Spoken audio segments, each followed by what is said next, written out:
ఇప్పుడు ఏది పట్టుకొని పోవు. కుటుంబ క్షేమానికై దేవుని యొక్క కట్టడలు అన్నది ఈరోజు మనం నేర్చుకోబోయే అంశము. కుటుంబ క్షేమానికై దేవుని కట్టడలు. దేవుని పిల్లరా, భూమి మీద ప్రతి ఒక్కరూ వారి కుటుంబం బాగుండాలి, మేము బాగుండాలి అని అందరూ అనుకుంటారు. కుటుంబం బాగుంటే లోకంలో వారు చేస్తున్న ప్రతి పని బాగుంటుంది, వారి జీవనం బాగుంటుంది, వాళ్ళ పిల్లలు బాగుంటారు. ఎప్పుడైతే కుటుంబం అనేది బాగోదో ప్రతి చోట మనిషికి తెలియని వెలితి, తెలియని ఆందోళన, తెలియని మనోవేదన మనిషిని వెంటాడుతూ ఉంటుంది. కొన్ని కుటుంబాల్లో భార్యలు బాగోరు, దానిని బట్టి భర్తకి మనోవేదన. కొన్ని కుటుంబాల్లో భార్యలు బాగుంటారు, భర్తలు బాగోరు, దానిని బట్టి మనోవేదన. దేవుని పిల్లలరా, ఈరోజు ప్రపంచాన్ని మనం చూస్తున్నప్పుడు ఏ కుటుంబము బాగోలేదు అని మనం చెప్పచ్చు.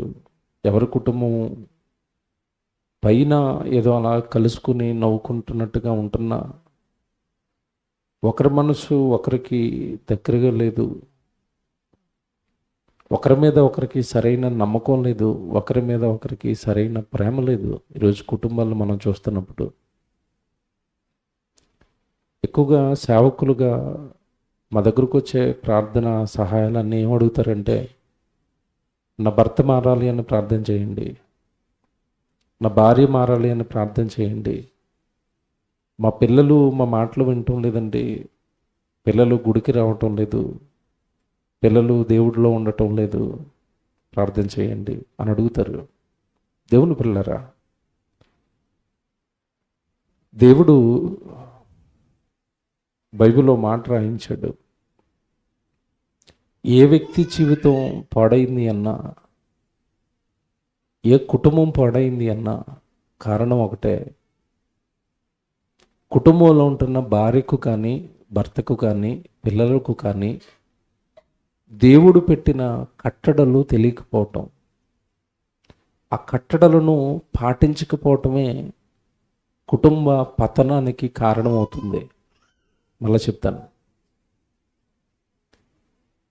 ఒక కుటుంబం బాగోలేదు అంటే ఆ కుటుంబంలో ఉంటున్న భార్య, భర్త, పిల్లలు వాళ్ళందరూ విధిగా తప్పనిసరిగా పాటించవలసిన కొన్ని కట్టడలు, నియమాలు లేదా ఆజ్ఞలు దేవుడు బైబిల్లో పెట్టాడు. అవి ఎప్పుడైతే తెలుసుకోరో, ఒకవేళ తెలుసుకున్న అవి ఎప్పుడైతే పాటించరో అప్పుడు కుటుంబంలో ఉన్న మంచి ప్రేమ, కుటుంబంలో ఉన్న ఆప్యాయత బీటలు వారుతుంది. బైబిల్లోకి వెళ్ళి మనం ముందు మొదటిగా మాట చూద్దాం. కుటుంబానికి దేవుడు కట్టడలు పెట్టాడా అంటే పెట్టాడు. సంఖ్యాకాండం బైబిల్ చూద్దాం. చాలా వచనాలు మీరు బైబిల్లో నుండి ఈరోజు చూడాలి. సంఖ్యాకాండం 30వ అధ్యాయం 16వ వచనం చూద్దాం బైబిల్లో. సంఖ్యాకాండం అనగా ఇది ఒకప్పుడు మోషే గారి ద్వారా ఇశ్రాయేలుకు దేవుడు ఇస్తున్న ఆజ్ఞలు ఇవి. ఇశ్రాయేలు దేవుని సంఘం పాత నిబంధనలో.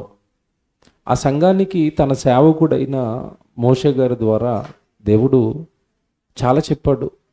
ఏం చెప్పాడు అంటే, వ్యక్తిగత జీవితం ఎలా ఉండాలో చెప్పాడు, సామాజిక జీవితం ఎలా ఉండాలో చెప్పాడు, ఆత్మీయ జీవితం ఎలా ఉండాలో చెప్పాడు.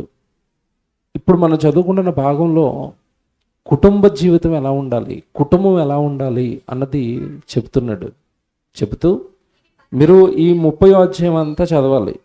30వ అధ్యాయం అంతా చదివితే కానీ మీకు సరిగా అర్థం కాదు. 30వ అధ్యాయం అంతా చదివితే భార్య ఎలా ఉండాలి, భర్త ఎలా ఉండాలి, పిల్లలు ఎలా ఉండాలి, పిల్లల్ని కని పెంచిన తండ్రి ఎలా ఉండాలి, ఇవన్నీ చెప్పుకుంటూ వస్తాడు.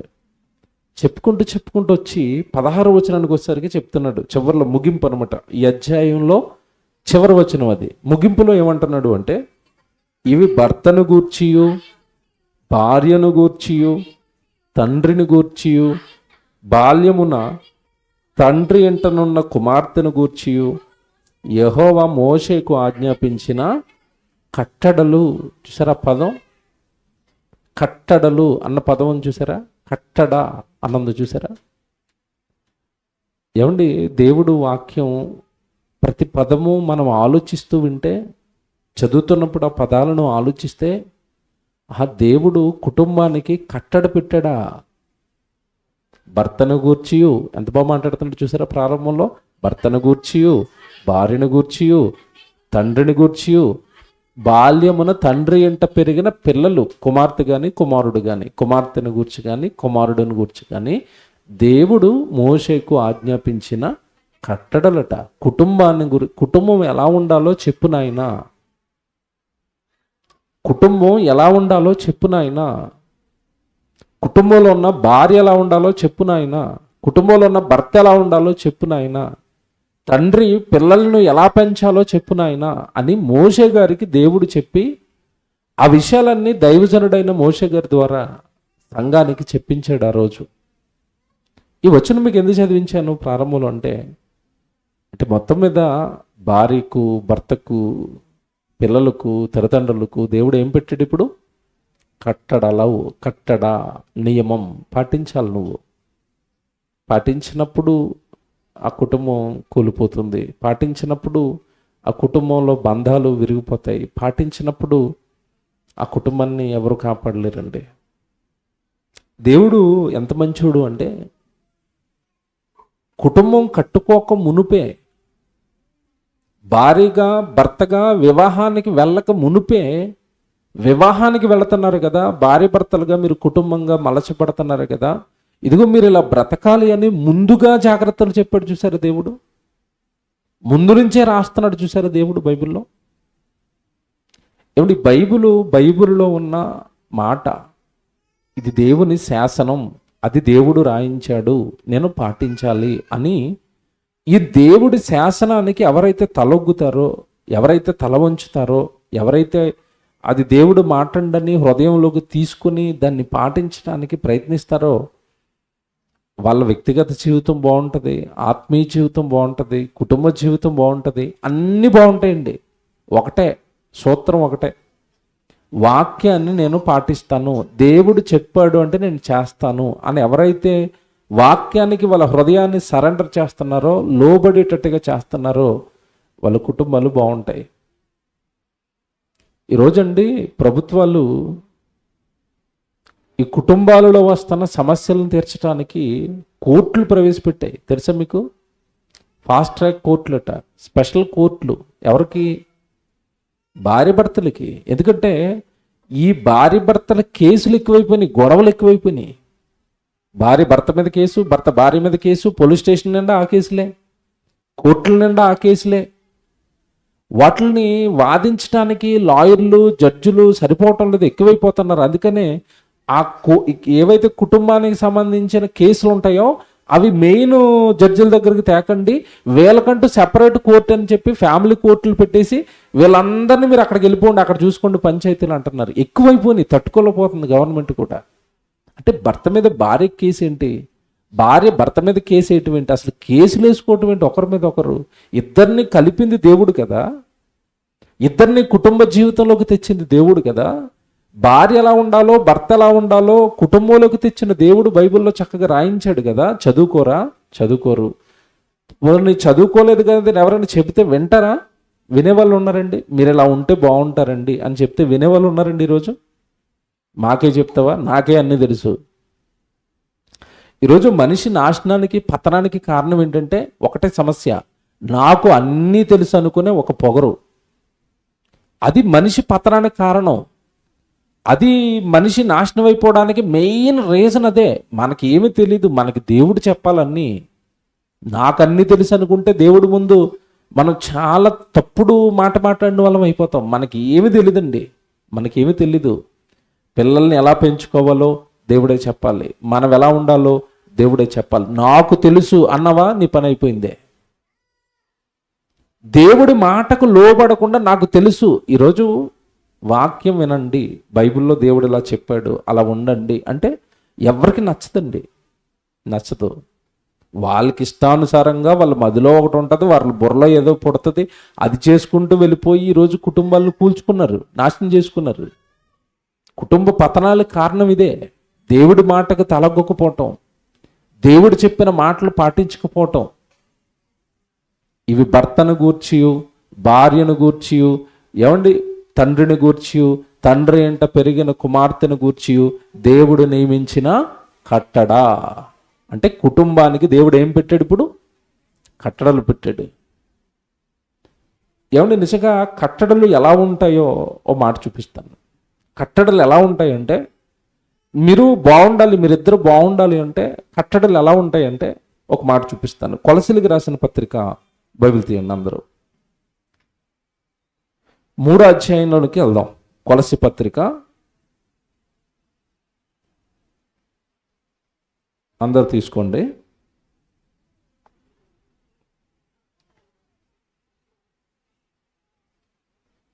3వ అధ్యాయం మొదటి నుంచి చూద్దామా?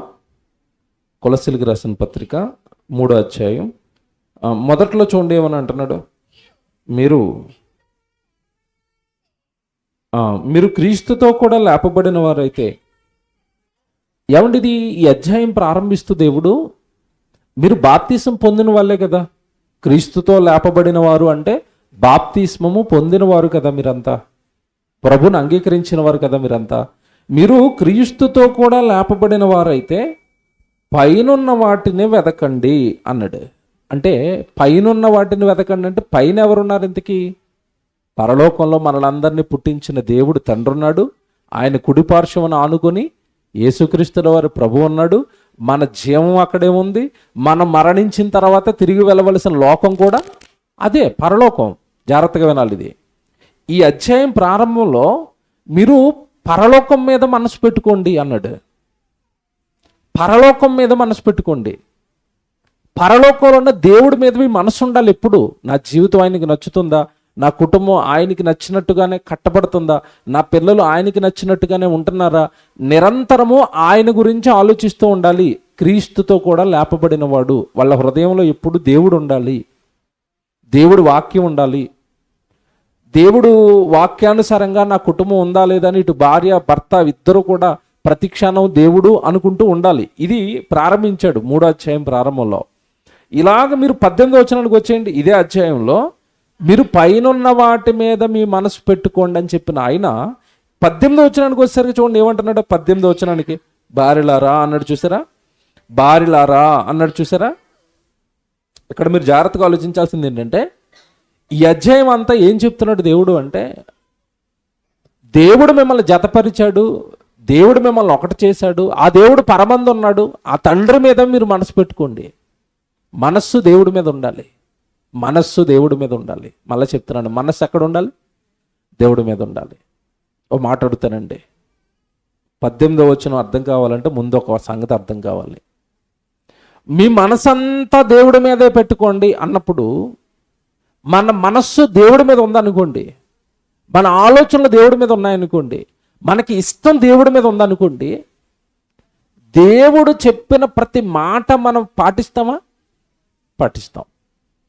దేవుడు చెప్పిన ప్రతి మాటకు మనం లోబడతామా? లోబడతాం. మనసు ఎక్కడుంటే? దేవుని మీద ఉంటే. ఇప్పుడు దేవుడి మీద మనసు పెట్టుకోండి అన్న మాట మీరు మనసులో పెట్టుకుని, ఇప్పుడు 18వ వచనం చదవండి. 18వ వచనం చదవండి. భార్యలారా మీ భర్తలకు మీరు విధేయులై ఉండండి. భార్యలారా మీ భర్తలకు మీరు విధేయులై ఉండండి, విధేయత చూపండి, లోబడండి అన్నాడు. అన్నాడు. ఇప్పుడు మాట్లాడుతాను. మీరు భర్తకి లోబడండి అన్న మాట మీరు ఏ న్యూస్ ఛానల్లో అయినా కూర్చొని అనండి. తెల్లారిసరికి మీ ఇంటి ముందు ఎవరు ఉంటారంటే మహిళా కమిషనర్లు ఉంటారు. ఎందుకని? ఇతడు పురుషాధిక్యాన్ని ప్రమోట్ చేస్తున్నాడు. పురుషులకు స్త్రీలు లోబడాలట, పురుషుడు పైనట స్త్రీ కిందట. ఇంక మనల్ని బతకనిస్తారండి ఈ మాట చెప్తే సొసైటీకి? మీరు చెప్పండి. ఈ మాట సొసైటీకి నచ్చుతుందా? మీరు చెప్పండి. నచ్చదు. సొసైటీకి ఈ మాట నచ్చదు. అందుకే సొసైటీ నాశనమైంది. నాశనమైన సొసైటీ ఇప్పుడు దేవుడికి నచ్చటం లేదు. నచ్చుతుందా? 18వ వచనంలోనండి, ఈ 18వ వచనాన్ని అందరూ పాటించగలరా? భర్త నా యజమానుడు, నా భర్తకు నేను లోబడాలి. ఎంతమంది పాటిస్తారు?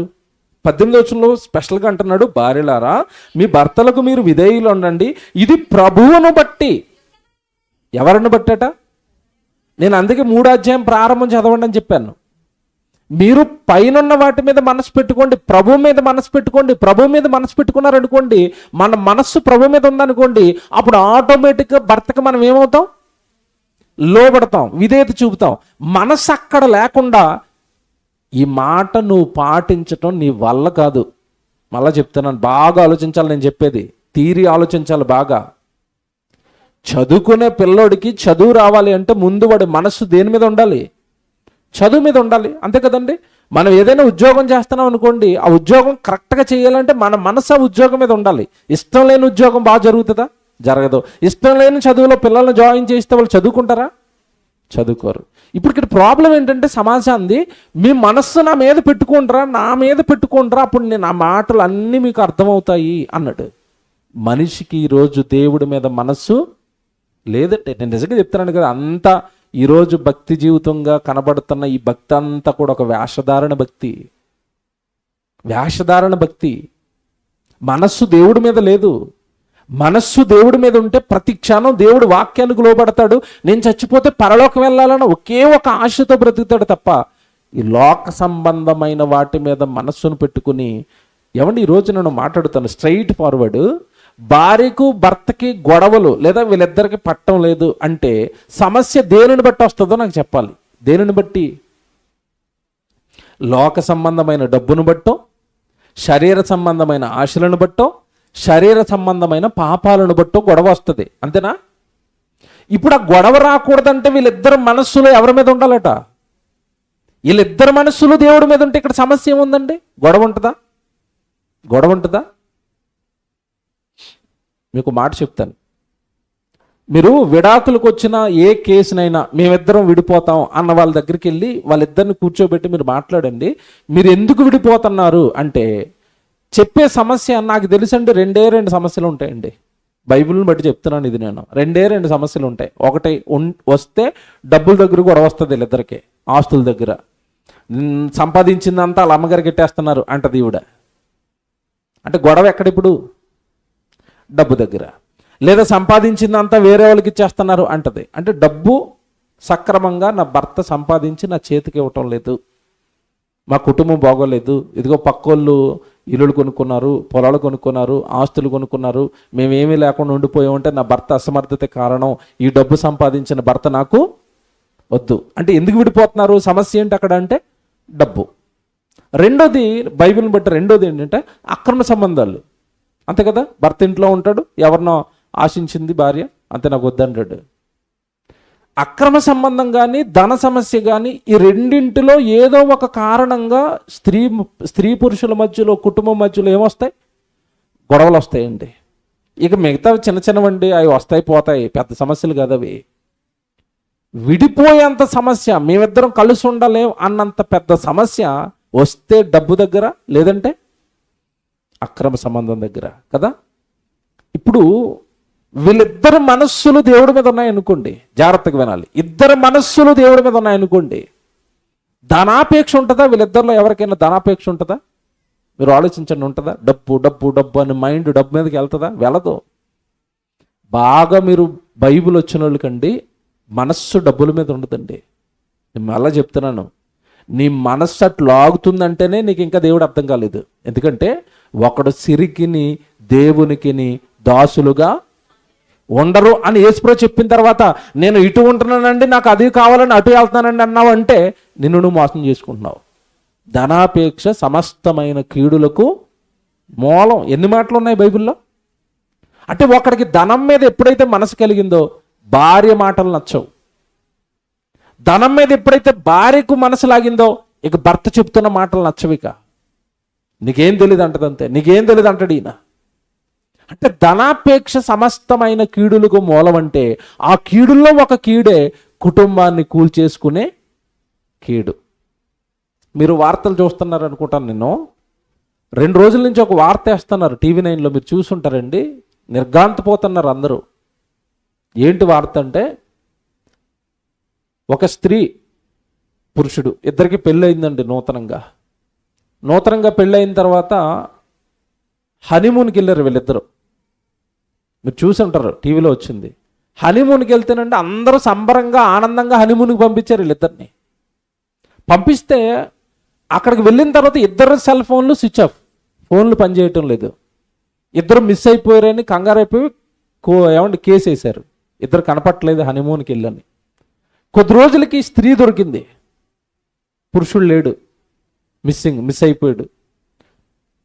ఏం జరిగింది అంటే ఆవిడ ఏదో స్టోరీ చెప్తుంది, మమ్మల్ని కిడ్నాప్ చేశారు, ఆయన ఎవరో తీసుకుపోయారని ఏదో స్టోరీ చెప్తుంది. కొద్ది రోజుల కంటే అతని శవమే దొరికాడు, అతని శవం దొరికింది, భర్త శవం దొరికింది. ఈవిడ ఏం స్టోరీ చెప్తుందంటే మమ్మల్ని ఎవరో మోసం చేశారు అంటుంది. ఏమంటే ఆవిడ చెప్తున్న మాటలకి అక్కడ జరిగిన దానికి పోలీసు వాళ్ళకి ఎక్కడో డౌట్ వచ్చి వాళ్ళు రివర్స్లో ఈవిడ మీద ఎంక్వైరీ చేయడం మొదలెట్టారు, భార్య మీద. కొద్ది రోజుల ఎంక్వైరీలో తెలిసింది ఏంటో తెలుసండి, ఆ భర్తని ఈవిడే చంపించేసింది. హనీమూన్కి వీళ్ళిద్దరు వెళ్తున్నారని ఈవిడ ఏమంటే భర్త అనుకున్నాడు, కాదు. హనీమూన్కి ఈవిడికి వివాహం అవ్వక మునుపు ఇంకొక అక్రమ సంబంధం అంటే బాయ్ ఫ్రెండ్ ఉన్నాడంటే ఆయన కూడా తీసుకుని వచ్చింది ఆవిడ. ఆ బాయ్ ఫ్రెండ్తో అక్కడ చంపించేసిందండి, భర్తను చంపించేసింది. ఈ నిజం తెలుసండి. ఎదుగో వేసారు చూడండి, మీకు కనబడుతుందో లేదో, మీకు కనబడుతుందో లేదు, మాకు వేసారు వార్త. మేఘాలయ రాష్ట్రం. ఇవన్నీ మీకు ప్రొజెక్టర్ పెట్టారా, బయట పెట్టారా? ఇవన్నీ మీకు ఎందుకు చెప్తున్నానంటే ప్రతిరోజు ఇది ఒక ఎగ్జాంపుల్. ఎలాంటి ఎన్ని వార్తలు రావట్లేదండి, రోజు మనకి న్యూస్ ఛానల్లో వస్తున్నాయా? భర్తను చంపేశారు, భార్యని చంపేశారు. చంపుకున్నారేటి ఇలాగా? భార్య భర్తను కొట్టుకుంటున్నారేటి? భార్య భర్తను తిట్టుకుంటున్నారేటి? అంటే మీకు ఏం అర్థం కావాలి? వీళ్ళకి ఏం తెలియదు ఇప్పుడు? భార్యను గూర్చియు భర్తను గూర్చియు దేవుడు పెట్టిన కట్టడలు వీళ్ళకి తెలీదండి. ఇప్పుడు కొలసి పత్రికలు మీరు చదువుకున్న మాట, భార్యలారా మీ భర్తలకు మీరు లోబడి ఉండండి అంటే ఈవిడ లోబడిందా, చంపేసిందా? మీరు చెప్పండి. ఈవిడికి కట్టడ తెలుసా? తెలీదు. ఈవిడికి ఆజ్ఞ తెలుసా? తెలీదు. పునః ఆ వివాహం ఎవరు చేశారో తెలుసా? మీకు మాట అడుగుతున్నాను, వివాహాలు ఎవరు చేస్తున్నారు చెప్పాలా? పెళ్ళి ఎవరు చేస్తారు మనకి?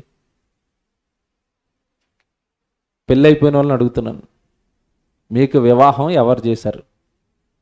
తక్కువని మీరు ఎవరి పేరు చెప్తారు తెలుసా? మా పాస్టర్ గారండి, లేదంటే పెళ్ళిళ్ళు ఒక సంబంధం పట్టుకొచ్చాడండి, ఆయన పెళ్లి చేశారండి, మా అమ్మ నాన్నలు పెళ్లి చేశారండి అనుకుంటాం కదా. జాగ్రత్తగా వినాలి బైబిల్. ఈరోజు వివాహం అయిపోయి భార్య భర్తలుగా ఎవరైతే దేవుడి సన్నిధిలో కూర్చొని వాక్యం వింటున్నారో మీరు జాగ్రత్తగా వినాలి.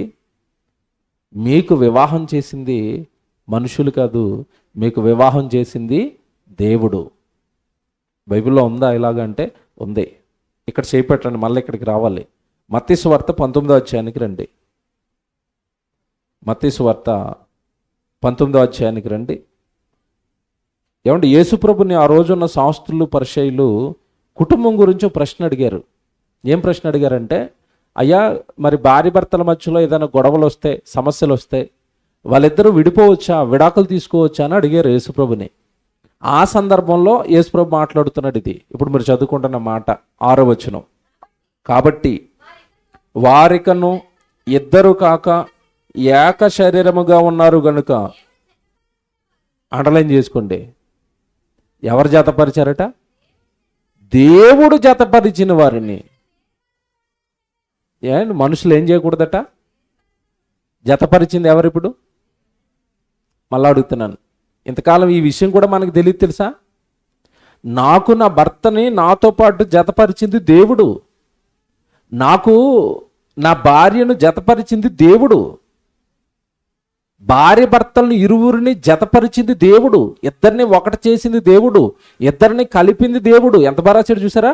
దేవుడు జతపరిచిన వారిని మనుషుడు ఏం చేయకూడదట?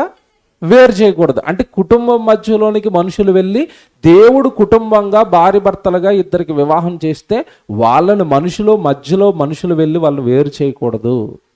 ఇద్దరిని జతపరిచింది ఎవరిప్పుడు? దేవుడు. ఇప్పుడు జాగ్రత్తగా వినాలి నేను చెప్పే మాట. జతపరిచింది దేవుడు అని నమ్మేమనుకోండి, జతపరిచింది దేవుడు అని నమ్మేమనుకోండి, జతపరిచిన వాళ్ళల్లో మనకి ఏదైనా లోపమో, జతపరచబడిన వాళ్ళల్లో మనకి ఏదైనా నేరమో కనబడితే కంప్లైంట్ ఎవరికి ఇవ్వాలి? ఎవరికి ఇవ్వాలి? దేవుడికి ఇవ్వాలి. పోలీస్ స్టేషన్లో ఎందుకు ఇస్తున్నారు? సరే, అమ్మ నాన్నలకి ఎందుకు ఇస్తారు కంప్లైంట్? పెద్దలకి ఎందుకు ఇస్తున్నారు? చిన్న లాజిక్ చూసారా? ఇప్పుడు చెప్తాను, జాగ్రత్తగా వినాలి ఇది మీరు. దేవుడు జతపరిచాడు అన్నప్పుడు నిజంగా ఈ వాక్యాన్ని నువ్వు నమ్మితే నీ భర్తను చూస్తున్న ప్రతిసారి నీకు ఎవరి జ్ఞాపకం రావాలి? దేవుడండి ఇంత మంచి భర్త నాకు ఇచ్చాడు, దేవుడండి ఇంత మంచి భార్య నాకు ఇచ్చాడు. ఏమండి, ఓ మాట్లాడుతాను ఇక్కడ. మంచి భర్త అని భార్య ఎప్పుడు అంటదంటే, నాకు తెలిసి పెళ్ళైన 6 నెలలు అంటది అంతే, ముందు తర్వాత అందగా. మా ఆవిడ గారు మంచిది అని భర్త ఎప్పుడు అంటాడంటే ఫస్ట్ 1 ఇయర్లో అంటాడు, తర్వాత అంటాడు ఇక అండవు. అంటే భార్య భర్తల మధ్యలో ప్రేమలు చచ్చిపోతున్నాయి, ఉండవు, ప్రేమలు ఉండవు. చిన్న చిన్న లోపాలను పెద్ద పెద్ద భూతద్దాల్లో పెట్టి, ఏమంటే ఇతను మంచోడు కాదు, ఇతను మంచోడు కాదు, ఇతను మంచోడు కాదని అతని మీద ఒక రకమైన నెగిటివిటీని పెంచుకుంటున్నారు.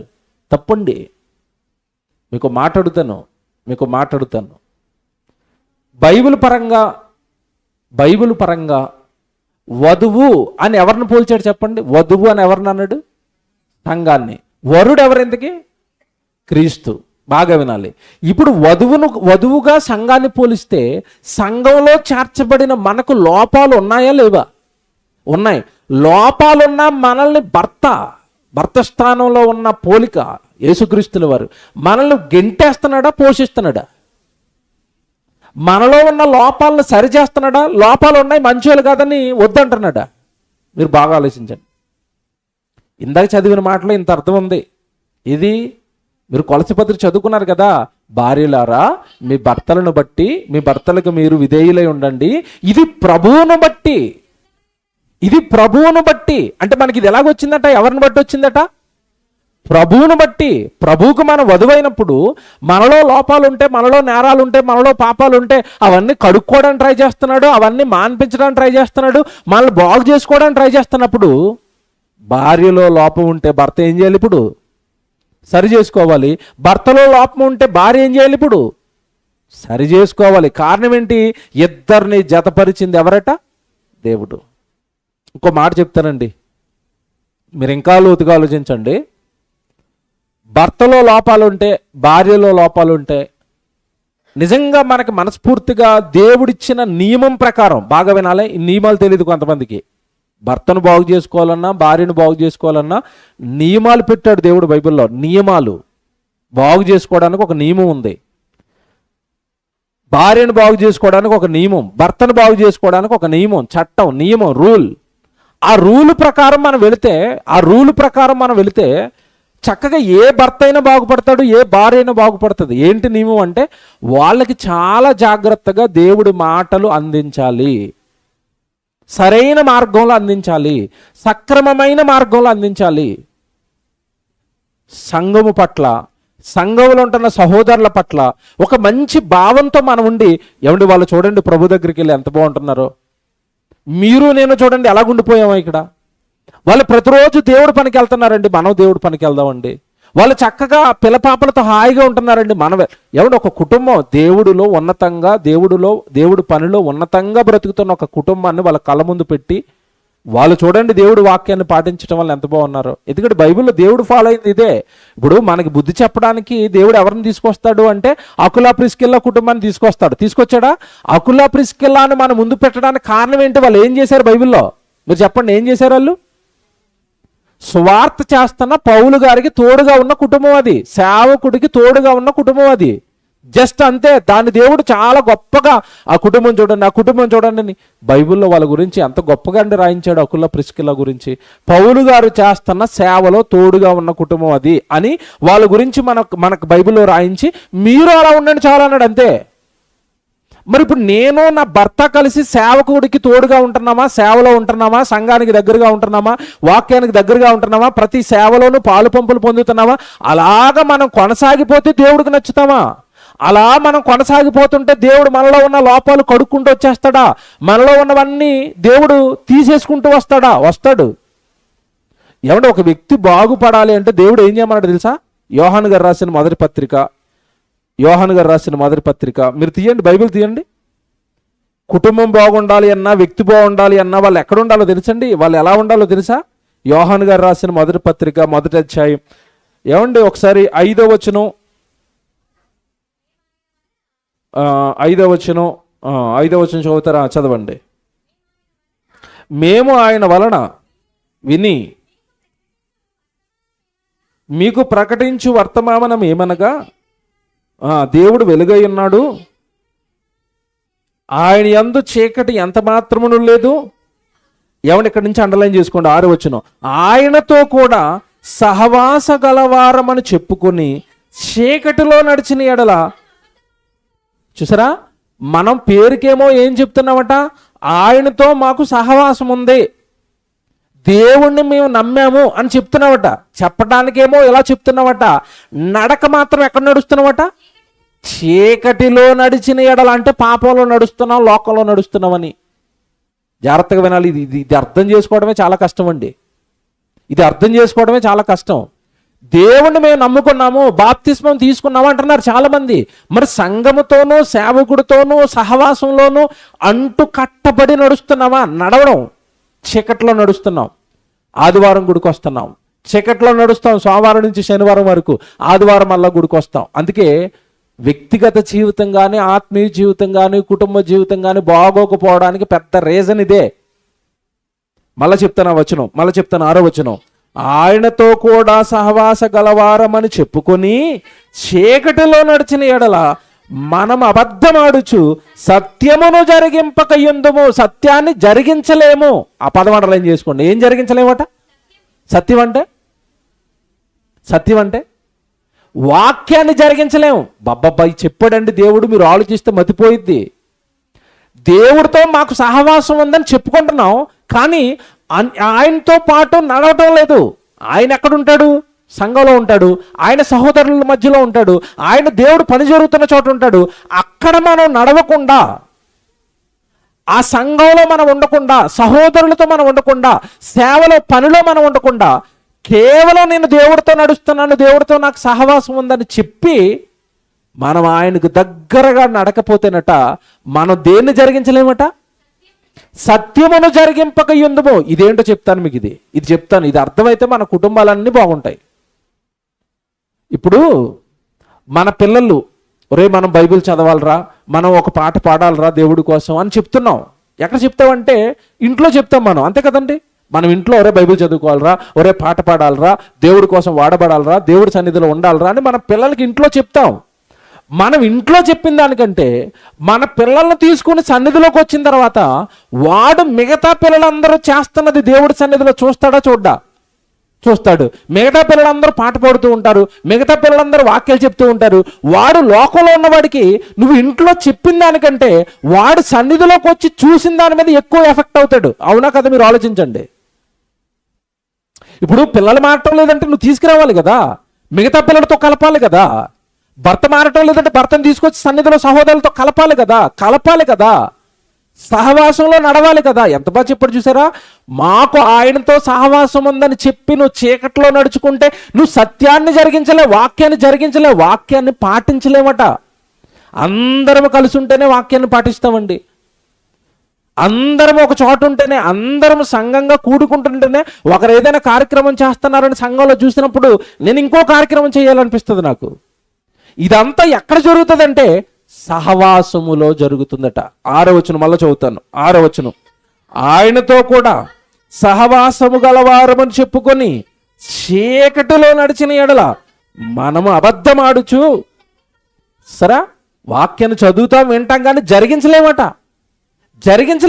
ఆయనతో పాటు సంఘంలోనికి, ఆయన దగ్గరికి, ఆయన సహవాసానికి రాకపోతే సత్యాన్ని జరిగించలేము, వాక్యాన్ని పాటించలేము.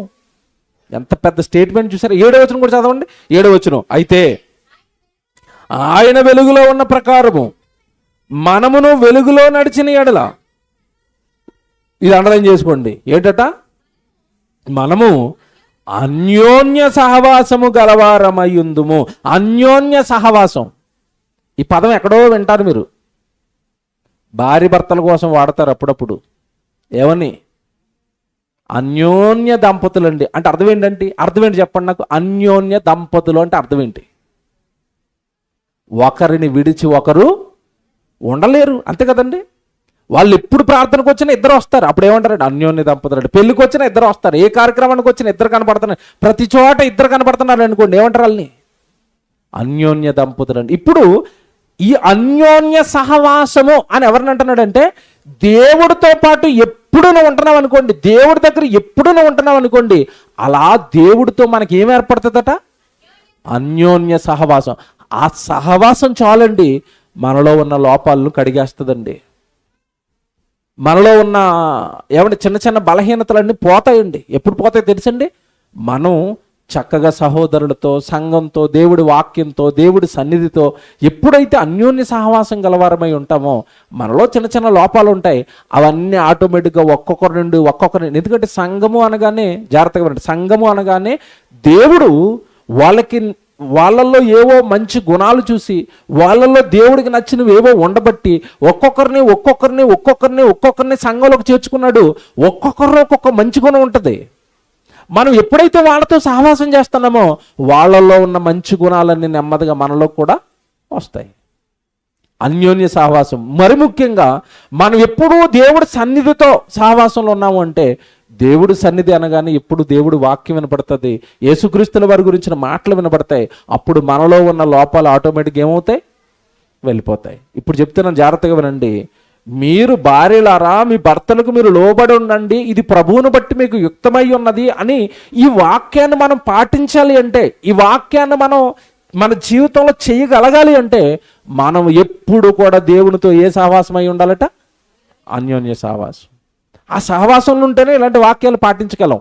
ఇంకా చెప్తానండి ఒక ఉదాహరణ మీకు, ఇంకా మీకు ఇదైతే ఈజీగా అర్థమైపోద్ది. ఇప్పుడు మనం గుడికి వస్తున్న స్త్రీల గురించి మాట్లాడుతున్నాను. గుడికి వస్తున్న స్త్రీలతో సహవాసం కలిసి ఉన్నారనుకోండి, ఈ గుడికి వస్తున్న స్త్రీ దేవుడి మాటలు వింటది, వాక్యం వింటది, వాళ్ళ ఆయన గారికి ఆవిడ ఇచ్చే గౌరవం, వాళ్ళ ఆయన గారిని ఆవిడ ప్రేమిస్తున్న ప్రేమ, ఈవిడ చూసి అవన్నీ నేర్చుకుంటది. అలా కాకుండా ఈ భార్య లోకంలో ఉన్న వాళ్ళతో సహవాసం పట్టింది అనుకోండి, ఆవిడ ఏమి నేర్చుకుంటా చెప్పండి? లోకస్తులలో, లోకంలో ఉన్న భార్యల దగ్గర నుంచి, లోకంలో ఉన్న స్త్రీల దగ్గర నుంచి ఆవిడ ఏమి నేర్చుకుంటుంది? ఇప్పుడు సొసైటీ ఎలా ఉంది చెప్పండి? భర్తలను గౌరవించే స్త్రీలు ఉన్నారా సొసైటీలో? మీరు చెప్పండి, ఉన్నారా? ఒకప్పుడు ఏమండి అనేవారు, పోయింది. నెమ్మదిగా ఎక్కడికి వచ్చిందంటే పేర్లు పెట్టి పిలిచే దగ్గరికి వచ్చింది. రే సుధాకర్ అంటుంది ఒక ఆవిడ. సుధాకర్ అట. అలా ఆయన పేరు పెట్టి అయిపోయినాయి. ఇప్పుడు అయిపోయి యారా ఓరే అనుకునే దగ్గరకు వచ్చారు. లేరండి ఇప్పుడు అలాంటి వాళ్ళతో సహవాసం కడితే ఇప్పుడు వాక్యాన్ని నెరవేర్చగలవా? ఎంత నువ్వు గుడిలో వాక్యం వింటున్నా, వాళ్ళందరూ అరే ఒరే అని పిలుస్తున్న వాళ్ళతో సహవాసంలో ఉన్నావు అనుకో, నువ్వు నీ మనసులో కూడా ఎంత వాక్యం ఉన్నా నీ పిలుపు మాత్రం వాళ్ళ పిలుపుని బట్టి భర్త దగ్గరకు వచ్చేసరికి ఎలాగొస్తుంది? పిలుపు వాళ్ళ పిలుపే వస్తుంది, వాళ్ళ ఆలోచనలే వస్తాయి. బాగా వినండి నేను చెప్పేది. అలాగే భర్త భార్యని ఎలా చూసుకోవాలి? ఏమన్నా ఈరోజు సొసైటీలో భర్తల మైండ్ సెట్ చాలామంది ఎలా ఉంటుందంటే, భార్య అనగానే ఏదో ఇంట్లో నేను పని చేసుకోవడానికి తెచ్చుకున్నాను ఒక పని మనిషిని, బట్టలు దిగు, ఏమండి ఇల్లు తుడువు, పిల్లల్ని పెంచుకో, పిల్లల్ని చూసుకో, అంతే, అదే నీ డ్యూటీ. అదే భార్య అంటే వీళ్ళకి ఏమి అర్థం కాలేదు చూసారా? ఇవన్నీ మనం ఆలోచిస్తుంటే, అంటే సొసైటీని చూసామంటే, సొసైటీలో ఉన్న వాళ్ళ మైండ్ సెట్లతో మనం కలిసామంటే దేవుడి వాక్యాన్ని మనం పాటించలేం. దేవుడి వాక్యం సత్యం వల్ల నిలబడదండి. అందుకే మీ సహవాసం ఎవరితో ఉండాలట? దేవునితో మీరు అన్యోన్య సహవాసంలో ఉండండి. అప్పుడు మీరు వాక్యాన్ని పాటించగలుగుతారు. మళ్ళీ చెప్తున్నానండి, మనం వాక్యాన్ని పాటించాలి అంటే మనం ఎప్పుడు దేవుడి పిల్లలతో ఉండాలి. దేవుడు సంఘంలోకి చేర్చబడిన వాళ్ళతో ఉండాలి, దేవుని సేవకుడితో ఉండాలి, సంఘస్థులతో ఉండాలి, సంఘంలో జరుగుతున్న ప్రతి పనిలోనూ మనం ఉండాలి. అప్పుడండి ఆ దేవుడు చెప్తున్న వాక్యాలను మనం పాటించగలుగుతామండి. భార్యలారా మీరు భర్తలకు లోబడండి అంటే ఏ భార్య లోబడుతుంది? లోకంలో ఉన్న భార్య రోజు లోబడుతుందా? నువ్వు సంఘంలో ఉంటే సంఘంలో లోబడుతున్న ఆవిడని చూస్తే నీకు కూడా ఏమనిపిస్తుంది? అప్పుడు మనసు ఆవిడ లోబడుతుంది కనుక నేను కూడా ఏం చేయాలి? లోబడాలి. ఇది సహవాసంలో ఉంటే అవుతుందండి. సహవాసం నుంచి బయటికి వెళ్ళామంటే మనం వాక్యాన్ని పాటించలేమట. 6వ వచనం నిజంగా ఎంత బాగా చెప్తున్నాడండి. 6వ వచనం, మనము సత్యమును జరిగింపకయుందుము అనేసి అంతే. మనం పాటించలేమట వాక్యాన్ని. సహవాసానికి దూరంగా ఉంటే వాక్యాన్ని పాటించలేమట, దేవుడి వాక్యాన్ని పాటించలేమట, దేవుడి మాటలను పాటించలేమట. అందుకే దేవుడి సన్నిధికి రండి, దేవుడి సన్నిధికి రండి, దేవుడి సన్నిధిలో ఉండండి, దేవుడి సంఘంలో ఉండండి. ఎందుకు చెప్తారు సేవకులు అంటే ఇదే కారణం. ఇదేనండి కారణం. దేవుడు పిల్లలతో ఉన్నప్పుడు వచ్చే ఆలోచనలు వేరు, మనం లోకంలో ఉంటున్నప్పుడు మనకు వచ్చే ఆలోచనలు వేరు. దేవుడి సన్నిధిలో ఉన్నప్పుడు మనకు వచ్చే ఆలోచనలు వేరు, లోకంలో మనం ఉంటున్నప్పుడు మనకు వచ్చే ఆలోచనలు. మీకు అర్థమవుతుందా తేడా? మీరు దేవుడి సన్నిధిలో ఉన్నప్పుడు మీ మనసు ఎలా ఉంటుందో చెప్పండి. భక్తిగా ఉండాలి, వాక్యం నేర్చుకోవాలి, దేవుడి కోసం బ్రతకాలి, బైబిల్ చదువుకోవాలి, ప్రార్థనలు చేసుకోవాలి. ఇక్కడ ఉన్నంతసేపు ఇవే ఆలోచనలు ఉంటాయి. ఇక్కడి నుంచి బయటకు వెళ్ళిన తర్వాత లోకంలో మనుషులు చేస్తున్న పాపపు చేష్టలన్నీ మనం చూస్తున్నప్పుడు మనం చేయకపోయినా అవన్నీ మన హృదయాన్ని తడతాయా తట్టవా? మీరు చెప్పండి. తడుతూ ఉంటాయి. కనుక దేవుడి వాక్యాన్ని పాటించటం అనేది చిన్న విషయం కాదు. అందులోనూ ప్రస్తుతం ఉన్న ఈ సమాజంలో భార్యలు భర్తలకు లోబడటం అనేది చిన్న విషయం కాదు. అదేం చిన్నది కాదు. నేను చూపిస్తాను ఇప్పుడు బైబిల్లో ఇంకో వచనం చూపిస్తాను, ఓ స్త్రీని చూపించి ముగించేస్తాను. ఇప్పుడు ఈ కొలసి పత్రిక వచ్చేయండి. భార్యలారా అంటున్నాడా? అక్కడికి వచ్చేయండి ఒకసారి. కొలసీలకి రాసిన పత్రిక 3వ అధ్యాయం 18. భార్యలారా మీ భర్తలకు మీరు విధేయులైనండి, ఇది ప్రభువును బట్టి మీకు యుక్తమై ఉన్నది. భర్తలారా మీ భార్యలను మీరు ప్రేమించండి, వారిని మీరు నిష్ఠూర పెట్టకండి. ఇద్దరికి చెప్పాడా? భర్తకి చెప్పాడు, భార్యకి చెప్పాడు. ఇప్పుడు మాట్లాడుతాను. విధేయత చూపించడం అంటే విధేయులుగా ఉండండి అంటే లోబడండి అని అర్థం. లోబడండి అని అర్థం. ఎవరు లోబడతారు తెలుసండి? బైబిల్ ప్రకారం ఎవరు లోబడతారు తెలుసా? స్త్రీ. ఏ స్త్రీ భర్తకు లోబడుతుందో కీ చెప్తున్నాను ఈరోజు మీకు. ఏ భర్త భార్యను ప్రేమిస్తాడో కీ చెప్తాను ఇప్పుడు. కీ ఉంది, దీనికి ఒక తాళం ఉంది. ఏంటి తాళం అంటే ఇక్కడ చేయిపెట్టి మీరు లోబడాలి అంటే ఆ లోబడే వ్యక్తికి ముందు జ్ఞానం ఉండాలి. ఏ జ్ఞానము తెలుసా? దైవ జ్ఞానం ఉన్నవాడు లోబడతాడు. దైవ జ్ఞానం ఉన్న భార్య లోబడుతుంది. దైవ జ్ఞానం ఉన్న భర్త భార్యను ప్రేమిస్తాడు. యాకోబు గారు రాసిన పత్రిక ఇక్కడ చేపెట్టండి. మళ్ళా వద్దాం ఇక్కడికి. ఎవరు ప్రేమిస్తారండి భర్తలు అంటే?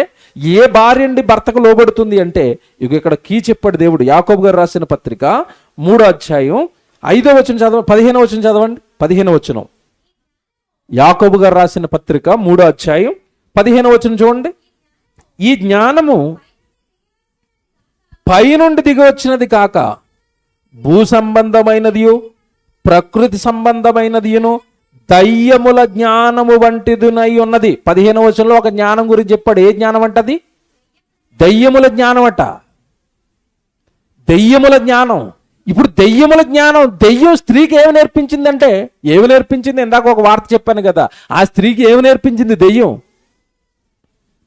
నీకిష్టమైన నీ ప్రియుడి కోసం భర్తని చంపేసినా పర్వాలేదు. ఏ జ్ఞానం? దైవ జ్ఞానమా దెయ్య జ్ఞానమా? దైవ జ్ఞానం. అదే దైవ జ్ఞానం అయితే మీ ఇద్దరిని జతపరిచింది ఎవరు? దేవుడు. మీరిద్దరూ విడిపోవడానికి కుదరదు.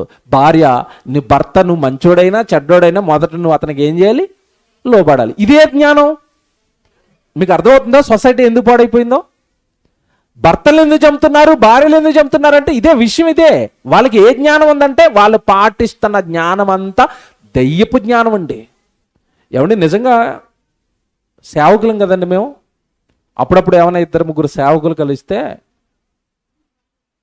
వాళ్ళ ఇంట్లో కనుకంటే ఒక ఆడపిల్ల ఉంటే ఆడపిల్లల్ని వివాహం చేయడానికి భయపడిపోతున్నారండి ఈరోజు. పరిస్థితులు అలా ఉన్నాయి బయట. ఎందుకంటే నా కుమార్తెను ఎవరికైనా బయటోడికి ఇచ్చిన తర్వాత వాడు ఎలా చూస్తాడో తిడతాడేమో, కొడతాడేమో, ఏమన్నా వాడికి నచ్చినట్టుగా ఉండకపోతే ఏదైనా చంపేస్తాడేమో. ఈరోజు పరిస్థితులు అలా ఉన్నాయి కదండి. చిన్న చిన్న కారణాలకు ఏం చేస్తున్నారు? చంపేస్తున్నారు. ఈ రోజు అండి ఆడపిల్లలకి వివాహాలు చేయాలి అంటే భయపడే రోజులు ఇవి. అవునా కాదు చెప్పండి. ఎందుకు ఈ పరిస్థితి మనకి దాపురించింది అంటే లోకం అంతా ఏ జ్ఞానంతో నిండిపోయింది? దయ్యపు జ్ఞానం. ఇప్పుడు దేవుడి జ్ఞానం గురించి చెప్తారు చూడండి, ఎంత బాగుంటుందో. 16వ వచనం నుంచి దేవుడి జ్ఞానం ఎలయనగా మత్సరమును వివాదమును ఎక్కడ ఉండునో అక్కడ అల్లరి ప్రతి నీచ కార్యమును ఉండును. చూసారా, దెయ్య జ్ఞానం ఏమి నేర్పుతుంది అంటే మత్సరము, వివాదము, గొడవలు, అల్లరి, కేకలు ఇవన్నీ ఎక్కడైతే ఉంటున్నాయో అక్కడ దెయ్యం ఉంది. నెక్స్ట్ 16వ వచనం, 17వ వచనం. అయితే పైనుండి వచ్చిన జ్ఞానము మొట్టమొదట పవిత్రమైనది. దేవుడి జ్ఞానం ఎలాంటిదట? పవిత్రమైనది, పవిత్రంగా ఉంటుంది. దేవుడి జ్ఞానం పవిత్రమైనది. నెక్స్ట్ తరువాత అదండి, ఈ పదం అండర్లైన్ చేసుకోండి. దేవుడి జ్ఞానంలో ఏముందట? సమాధానకరమైనది. అంటే ఇప్పుడు పురుషుడికి స్త్రీకి దేవుడి జ్ఞానం ఉందనుకోండి, వాళ్ళిద్దరి మధ్యలో ఏవైనా చిన్న చిన్న వచ్చినా వెంటనే వాళ్ళ మధ్యలో ఏం ఏర్పడుతుంది?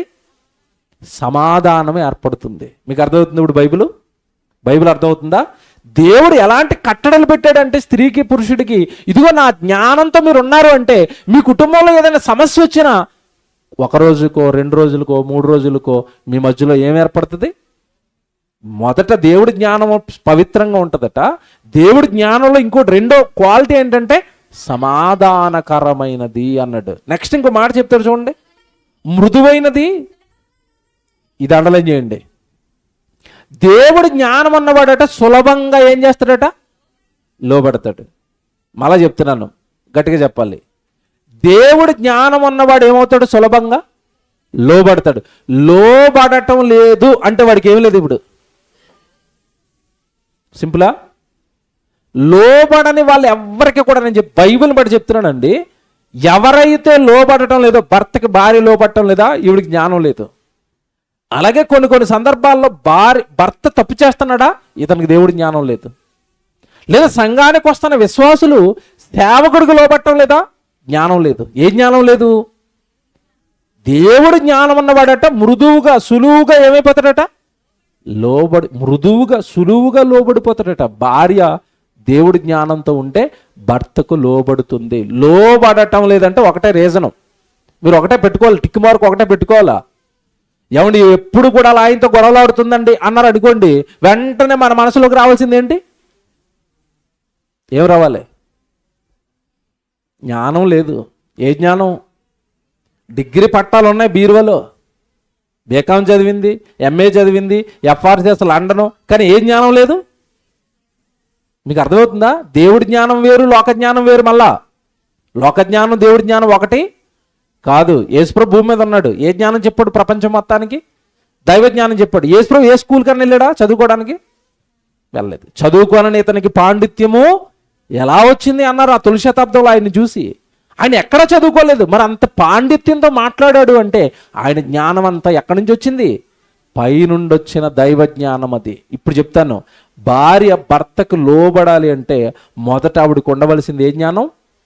దైవ జ్ఞానం. దైవ జ్ఞానం ఉన్నవాడట మృదువుగా సులువుగా ఏమైపోతాడట? లోబడతాడు. నిజంగానంటే బైబిల్లో ఇలా జ్ఞానం కలిగిన స్త్రీలు చాలామంది ఉంటారు. జ్ఞానం కలిగిన స్త్రీలు చాలామంది ఉంటారండి. అందులో ఒక శారమ్మ, కొత్త నిబంధనలో ఆవిడ గురించి సాక్ష్యం ఇచ్చాడు ఏకంగా దేవుడు. ఏమనిచ్చాడు? అబ్రహాముని ఎలా పిలిచేదట? నా యజమానుడు, మై బాస్ అందట. నా భర్త నాకు యజమానుడు, నా బాస్ అందట. శారమ్మ గారి గురించి సాక్ష్యం వింటాం. అలాగేనండి మీకు పాత నిబంధనలో ఒక స్త్రీ ఉంటుందండి. నిజంగా ఆ స్త్రీ భార్యలలో ఆనిముత్యం అనమాట. ఎందుకంటే ఇప్పుడు భార్యలారా మీ భర్తలకు లోబడండి అని చెప్పామనుకోండి, భార్యకి దేవుడి సన్నిధిలో ఉన్నారు కాబట్టి ఏమన్నారు, కానీ బయట ఉన్న ఏ భార్యకైనా చెప్పండి, చెప్పడానికి నువ్వు బాగానే చెప్తావు, ఆయన సంగతి తెలిస్తే నీకు తెలుస్తుంది అంటారు వాళ్ళు. అంతే కదా? అంటే ఇండైరెక్ట్గా ఏం చెప్తున్నారంటే నా భర్త మంచోడు కాదు, నా భర్త మంచోడు కాదు కనుక నేను అతనికి ఏం చేయట్లేదు, లోబట్టం లేదు. బైబిల్లో ఒక స్త్రీని చూపిస్తాను, అబీగయిలు. తెలుసా మీకు? అబీగయిలు భర్త మంచోడా చెడ్డోడా చెప్పాలి నాకు. మంచోడా చెడ్డోడా? ఎంత చెడ్డోడో చెప్పాలి. మా ఆయన గారి కంటే చెడ్డోడు, అంతేనా? మా ఆయన గారు అబీగయిలు భర్త కంటే డేంజర్ అన్న వాళ్ళు చేయొత్తను ఎవరు ఉండరు నాకు తెలిసి. ఆడు మూర్ఖత్వం నాకే తెలుసు. త్రాగుబోతు, పొగరబోతు, వాళ్ళ లక్షణాలని తెలుసు కదండి మీకు. ఎంత దారుణంగా ఉంటాడండి. దావీదు సేవకులు సహాయం అడగడానికి వస్తే ఎంత దారుణంగా మాట్లాడాడు ఆ రోజు. నిజంగానండి అబీగయిలు భక్తి మనం చూస్తేనండి జ్ఞానం కలిగిన స్త్రీ ఆవిడ. ఎలా చెప్తాం మనం? ఎలా చెప్తామంటే, దావీదు సహాయానికి పంపితే తిట్టి పంపించాడు దావీదు సేవకుల్ని. దావీదు కోపం వచ్చింది, చంపడానికి వస్తున్నాడు. చంపడానికి వస్తున్నప్పుడు ఈవిడికి వార్త తెలిసింది, నీ భర్త నాబాలు ఇంత దుర్మార్గంగా మాట్లాడాడట, దావీదుకు కోపాన్ని రప్పించాడట, నీ భర్తను చంపడానికి వస్తున్నారు అనేటప్పటికీ నిజంగానండి ఆవిడ నిజంగా మాట్లాడుతాను, ఆ సీన్లో ఈ రోజున్న ఏ భార్య అయినా ఉంటే ఎలాగో ఆలోచిస్తుందో నాకు చెప్పాలా. వాడు పెట్టే టార్చర్ తట్టుకోలేక నా చేతులకు మట్టి అంటకుండా ఎలాగో వచ్చి దావీదు వేసేసాడంటే ఈ శనదులు పోద్ది అనుకోవాలా? అనుకుందా? ఈ రోజున్న భార్య అయితే అలాగే కదండి ఆలోచిస్తుంది. ఎలాగో తాగుబోతూ నన్ను సుఖపట్టనవట్లేదు, నన్ను రాసి రంపాలు పెడుతున్నాడు, పొగరబోతాడు, చాలా దుర్మార్గమైన స్వభావాలు ఉన్నాయి వాడికి, వాడిని దావీదు వేసేస్తే అమ్మయ్య విముక్తి కలుగుతుంది అనుకుందా? చెడ్డోడైన తన భర్తను కాపాడమని దైవజనుడు వస్తున్నాడు అని పరుగున దావీదు దగ్గరికి ఏమంటే ఎన్ని వంటలు వండుకొని వెళ్ళిందో మీకు తెలుసు కదా. రొట్టెలండి, 100 రొట్టెలు చేసుకుని, ద్రాక్ష గెలలు పట్టుకుని, వేపించిన ధాన్యం పట్టుకుని, రుచికరమైన ఆహార పదార్థాలు పట్టుకుని, ఏమండి అంజూరపు కాయలు పట్టుకుని, ద్రాక్షారసం పట్టుకుని, విందుకు ఎలాగైతే ఇస్తారో ఏమండి ఐటమ్స్ అలాగా అన్ని పట్టుకుని వెళ్ళండి.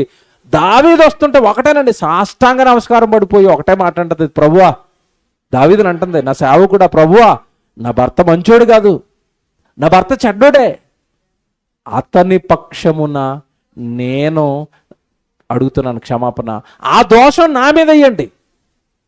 ఏమండి ఎవరైనా భర్త దోషం భార్య మీద వేసుకుంటుందా?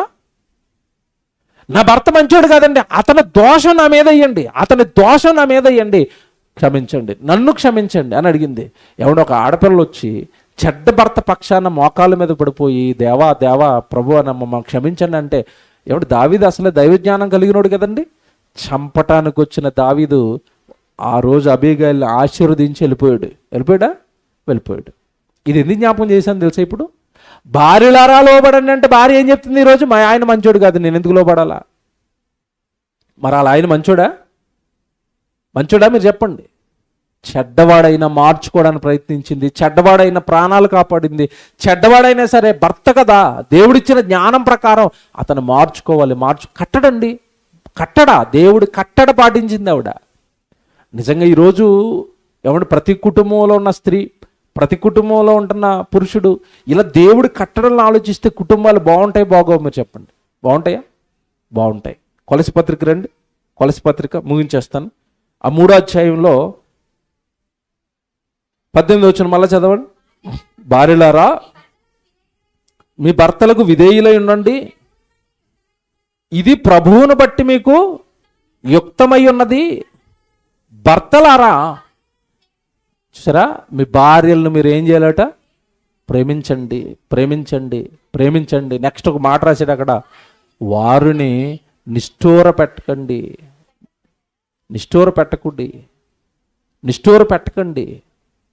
వాళ్ళని ఏడిపించకండి, వాళ్ళని ప్రేమతో చూడండి అన్నాడు. నిజంగా ఇదంతా మనం బైబిల్ అంతా ఒక చోట పెట్టుకుని ఆలోచిస్తున్నప్పుడు అండి, నాకు భారీగా కొన్ని ధర్మాలు ఉన్నాయి, నాకు భర్తగా కొన్ని ధర్మాలు ఉన్నాయి. మాట్లాడుతాను, అసలు వీళ్ళిద్దరిని జతపరిచింది ప్రారంభానికి వెళ్ళిపోదాం. అసలు భార్యను కానీ భర్తను కానీ జతపరిచి వివాహం చేసిన కాన్సెప్ట్ ఏంటి చెప్పండి? ఆదాము అవ్వలకి పెళ్లి చేయటం వెనకాల అసలు ఉద్దేశం ఏంటి చెప్పండి? ఆదాముకు అవ్వ సాటి అయిన సాకారి అంటే ఇద్దరు కలిసి ఏం చేయాలి? దేవుడు పని చేయడానికి ఒకటి చేస్తే వీళ్ళిద్దరూ కీచులాడుకుంటే ఇంకెప్పుడు దేవుడు పని చేస్తారు మీరు చెప్పండి? వీళ్ళిద్దరూ గొడవలు ఆడుకుంటే ఇంకెప్పుడు పని చేస్తారు? ఒకటి. రెండోది, భార్య భర్తలను ఇద్దరిని జతపరిచిందండి, వాళ్ళ గర్భాన్ని నుంచి వచ్చిన పిల్లలు దేవుడి కోసం వాళ్ళు ఏం చేయాలి? పెంచాలి. ఎప్పుడు పెంచుతారు? వీళ్ళిద్దరూ ఒక మాట మీద ఉంటే, వీళ్ళిద్దరూ ప్రేమగా ఉంటే, వీళ్ళిద్దరూ ఒకరినొకరు అర్థం చేసుకుంటే, వీళ్ళిద్దరూ దేవుడి సన్నిధిలో ఉంటుంటే, వీళ్ళిద్దరూ దేవుడి పనిలో ఉంటుంటే, వీళ్ళిద్దరూ బాగున్నప్పుడు వీళ్ళిద్దరిని చూసిన పిల్లలు బాగుంటారు. వీళ్ళిద్దరూ బాగోలేనప్పుడు వీళ్ళని చూసి పెరుగుతున్న పిల్లలు కూడా బాగోరు. ఎందుకంటే ఫస్ట్ పిల్లలకి బోధ చేయమన్నది ఎవరిని అంటే తల్లిని, తండ్రిని. సామెతల గ్రంథం 1వ అధ్యాయం 8వ వచనం చూడండి బైబిల్లో. కుటుంబానికి దేవుడిచ్చిన కట్టడలు ఇవన్నీ. సామెతల గ్రంథం 1వ అధ్యాయం 8వ వచనం, నా కుమారుడా ఏటట నీ తండ్రి ఉపదేశమును, అంటే తండ్రి ఏం చేయాలి ఇప్పుడు పిల్లలకి? ప్రసంగం చేయాలి. ప్రసంగం చేయాలి. పిల్లలకి ఎవరు చేయాలి ప్రసంగం? ముందు తండ్రి. నెక్స్ట్ నీ తల్లి చెప్పు బోధను, అంటే తల్లి తండ్రి ఇద్దరు పిల్లలకి ఏం చేయాలంటే ఇప్పుడు ఉపదేశము బోధ, ఉపదేశము బోధ. ఒక రకంగా చెప్పాలంటే ఇద్దరు ప్రసంగాలు చేయాలి. ఎవరికి? తల్లి తండ్రి పిల్లలకి ప్రసంగాలు చేయండి అంటే పిల్లల్ని తల్లిదండ్రులు వీళ్ళిద్దరు ఇంట్లో కొట్టుకొని నువ్వు సండే స్కూల్కి వెళ్ళిపోరా, అక్కడ పాస్టర్ గారు ప్రసంగం చేస్తాడు. అదేంటది? మొదట ఫస్ట్ ప్రసంగం చేయాల్సింది ఎవరు? తల్లి తండ్రి. ఫస్ట్ తండ్రి, తర్వాత తల్లి. అంటే ఇద్దరు దేవుడి మాటలు వాళ్ళకి చెప్పాలి. ఈ కట్టడం ఉంది చూసారా? ఒక మాట అడుగుతాను నేను. తల్లికి తండ్రికి దేవుడు పెట్టిన కట్టడిది. మీ పిల్లలకి మీరు ఏం చేయాలి? బోధ చేయాలి. ఏమన్నా మాట అడుగుతానండి, తల్లి తండ్రి 3వ సంవత్సరం రాగానే పిల్లోడి కోసం ఏం ఆలోచిస్తారు చెప్పండి? నిజం చెప్పండి, ఏం ఆలోచిస్తారు? ఏ స్కూల్ బాగుందో చూడండి అంటది ఈవిడ ముందే. మన దగ్గరలో ఏ స్కూల్ బాగుందో చూడండి, అర్జెంటుగా వీడిని ఎక్కడికి పంపాలి?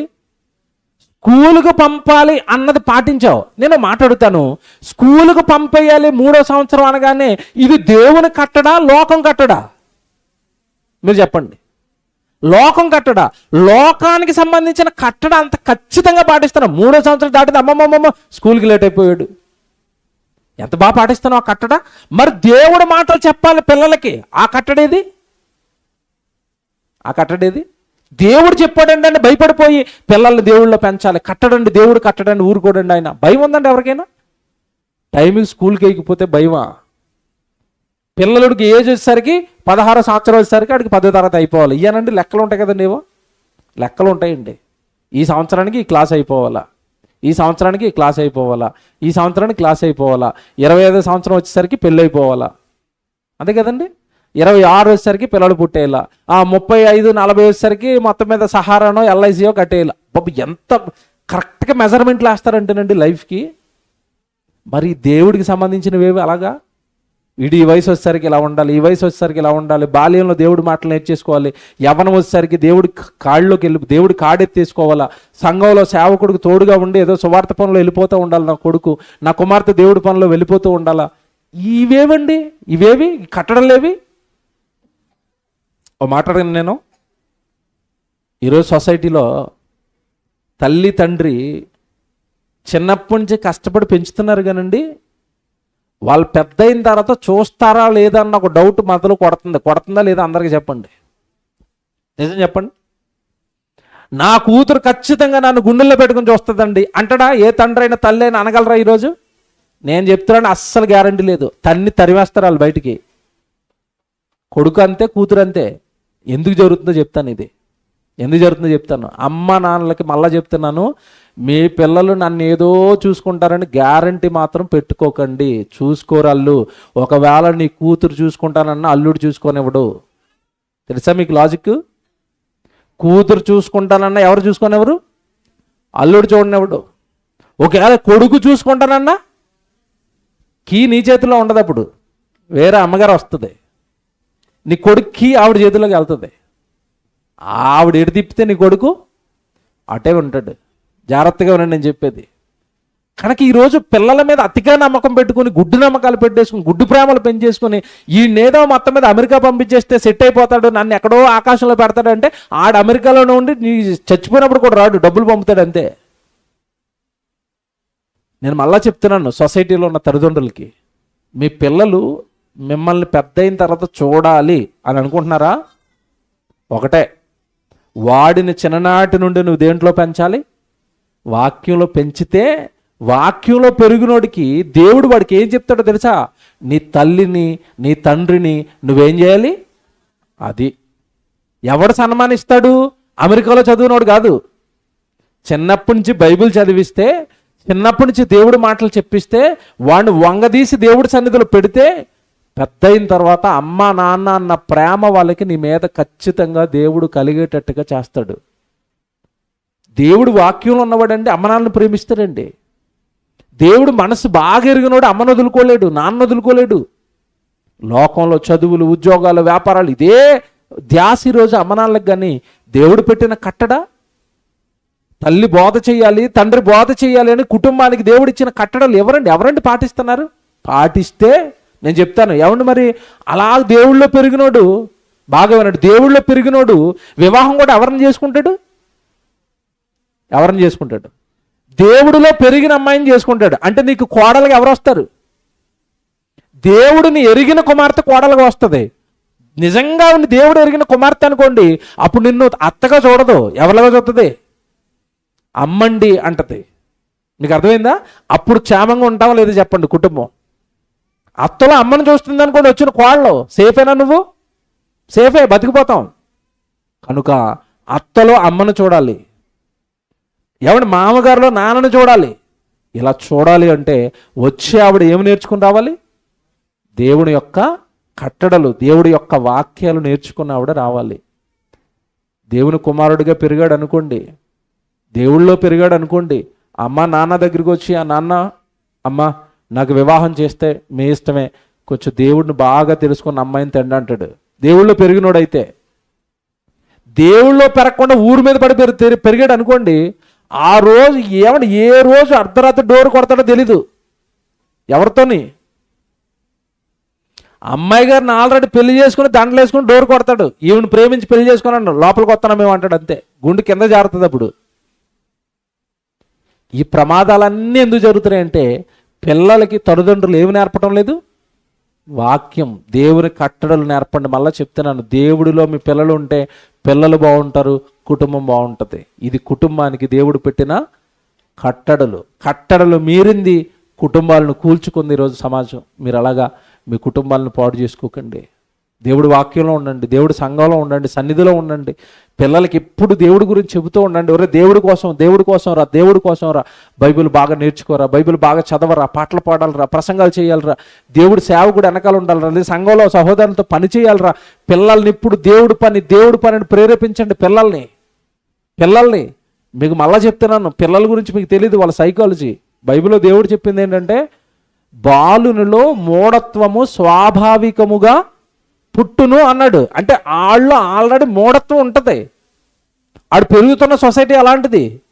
కనుక మూఢత్వం పోవాలి అంటే వాడు లోపలికి వెళ్ళాల్సింది దేవుని వాక్యం. ముందు వాడికి కలగాల్సింది దేవుని భయం. మళ్ళీ చెప్తున్నాడు, పిల్లలకి దేవుని భయం పెట్టండి.